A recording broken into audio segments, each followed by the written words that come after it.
There's nothing like your favorite knit, and pesky holes shouldn't be a reason to get rid of it. This sneaky repair can't even be seen, but it'll make sure your sweaters, jumpers, cardies, and other knitwear can be worn again. All ready? Let's repair a small hole in your knitwear. This technique is called duplicate darning for those in the know. It's perfect if you want to recreate knit stitches where there's a hole. You can get creative with colour, but in this case, we're going to disguise our repair with matching colour threads and yarn. First off, create elongated temporary stitches as a base. These are secured by one loop to the opposite loop. Keep repeating these until the hole is completely covered by temporary base stitches. Look at that, we're halfway there.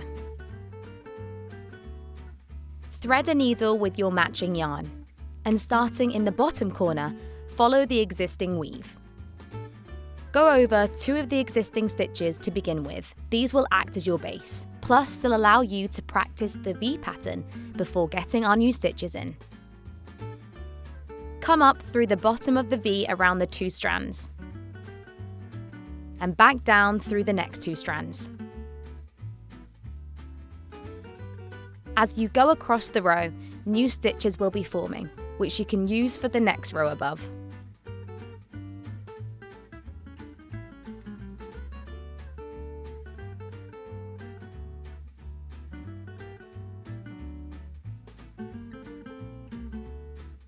Your stitches don't need to be perfect, your clothes just need to be worn again.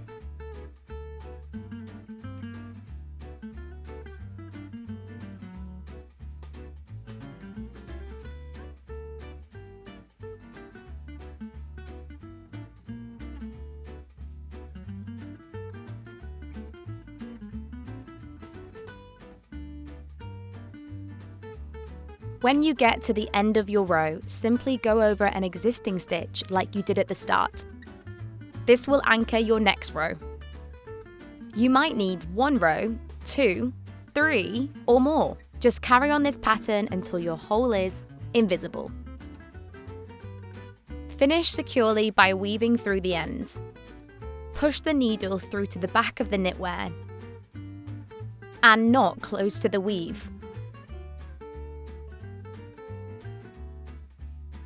Cut the ends to be neat and tidy, and of course unpick those temporary base stitches. And that's it, a new lease of life for your knits thanks to this technique. Congrats, you made it. Stay tuned for more Love It for Longer content, helping you get more from your wardrobe.